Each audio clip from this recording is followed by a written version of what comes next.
Good morning from Paris, France. This is the morning of the Paris Marathon. I'm a little nervous.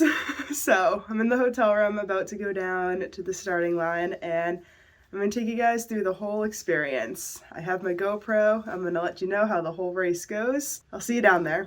It was a short walk from the hotel to the metro, and then we followed the crowd to the starting line. There was a whole bunch of people making their way. It started right by the Arc de Triomphe. All right, walking to the start. What you need? Let's do this. It's so far away, look how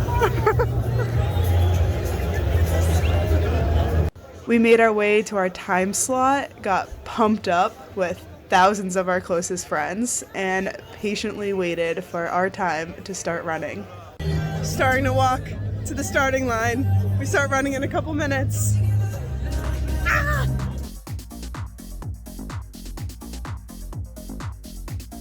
We stayed warm by wearing old sweats and ditching them by the start line.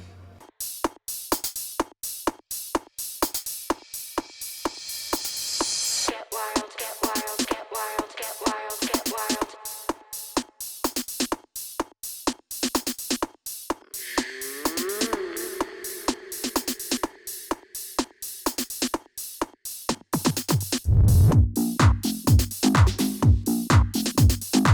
My mom and her friend stopped by and gave us a final cheer and good luck.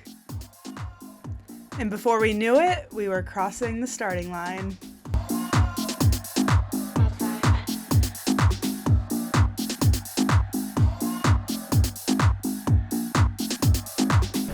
Get her done.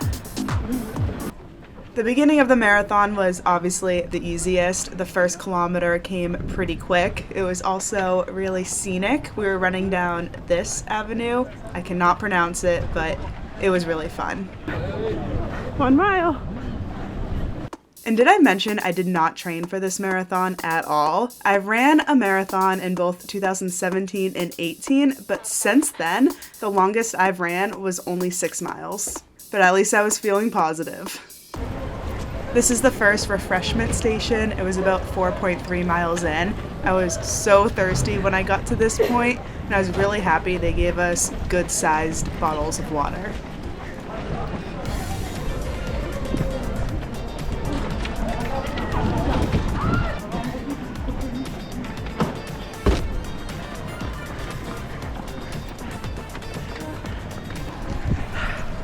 Feeling good for mile 5. Woo, almost tripped. Coming up to mile 6. Mile 6 is always where I watched the Boston Marathon because I lived really close to that route. And 6 miles is also the furthest I've trained for this. So this is the furthest I've run since like pre-COVID. I think I can go a lot further.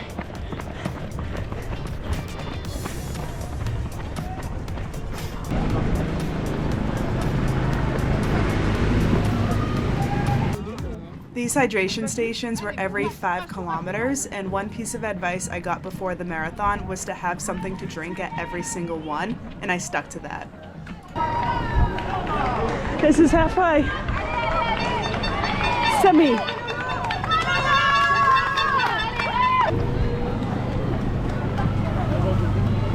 Now it's going back uphill a little bit. It's like 2 hours, 45 minutes in. My quads are pretty tight. I've never felt something like that before.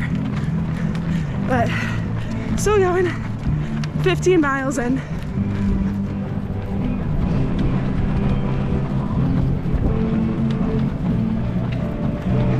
My face feels so salty too. I'm drinking lots of water, having crackers at every spot.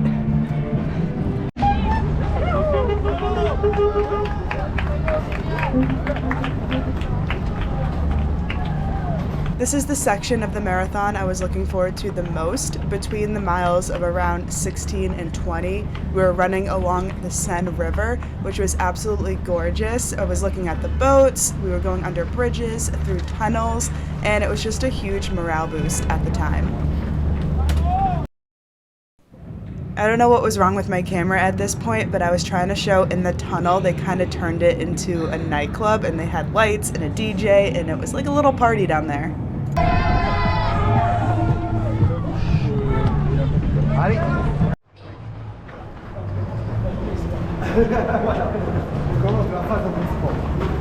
I can track my friends on the app, and I know they're really close. Taylor! Oh! I literally said I think my friends are close! So this is my friend Alex, and this was a funny story. So Alex and her fiance Alan were also running the Paris Marathon. They started about 40 minutes after me and Janine started, just because that's how the time slots worked out. And, well, they actually trained for the marathon, so I knew they would pass me at some point. And with the Paris Marathon app that we had, I could track them and see what mile marker they were at. And when I checked it, they were 0.2 kilometers behind me, and I knew they'd catch up, so I took out the GoPro and I wanted to film them running. But the second I took out the GoPro and started talking, that's when they passed me. So that timing was perfect, and I was really happy I got that on video.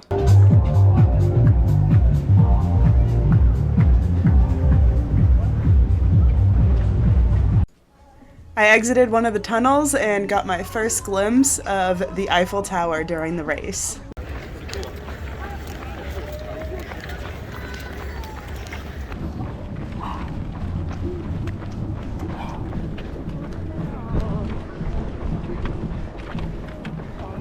All right, there's only 1 mile left of the marathon, and I was struggling, but I was also just so happy and proud of myself that I had made it to this point.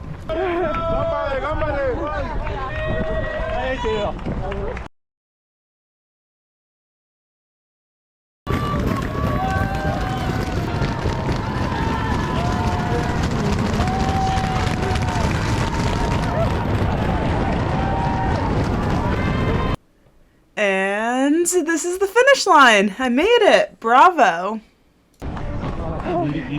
Ça m'étonne pas, je sens qu'il est en pleine forme. Vous souhaitez plein de bonnes choses parce que ça c'est un bel effort, il y en a un autre après. I just had a permanent smile on my face, and I just kind of forgot all the pain that I was struggling with for the past couple hours. Right after you cross the finish line, you still have to walk down the street for a while. I was looking around trying to figure out where the water, the snacks where the t-shirts, medals, and I was really overstimulated. There was a lot of people, a lot going on right here. I feel fine now that it's over.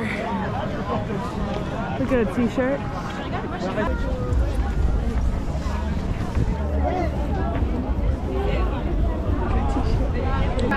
I'm thirsty. Want some Coca-Cola? That'd be nice right now.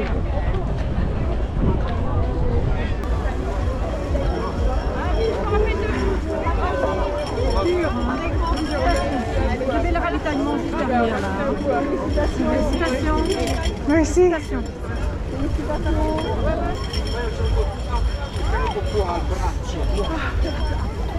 I missed the memo where you get the poncho. I was so excited I walked by. Oh, Mercy.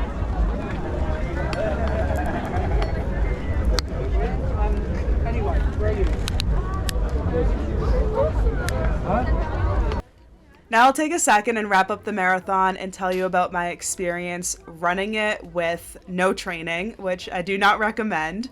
But for me, I think the first half of the marathon went pretty well. I was going at a really slow pace that I felt comfortable with, and I was really focused. I felt like I was running on autopilot, and I was just blocking everything out, and I was just running.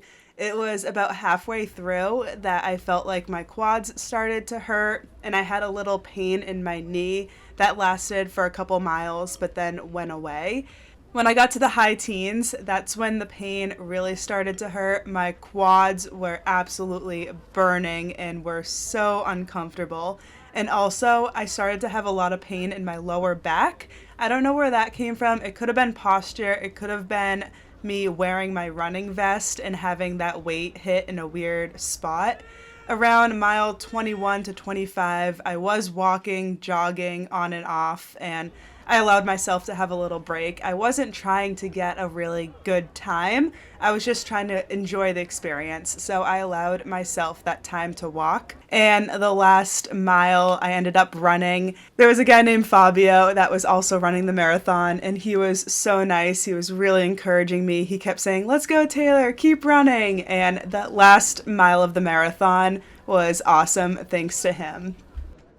I sat by the finish line for a couple minutes before I hopped on the metro and went back to the hotel because Janine finished like an hour and a half before I did. So I met her there, got some Chipotle, went to bed, and flew back to Boston the next morning. And that was my trip to Paris to run the Paris Marathon. Thanks for watching this video and joining me on that adventure.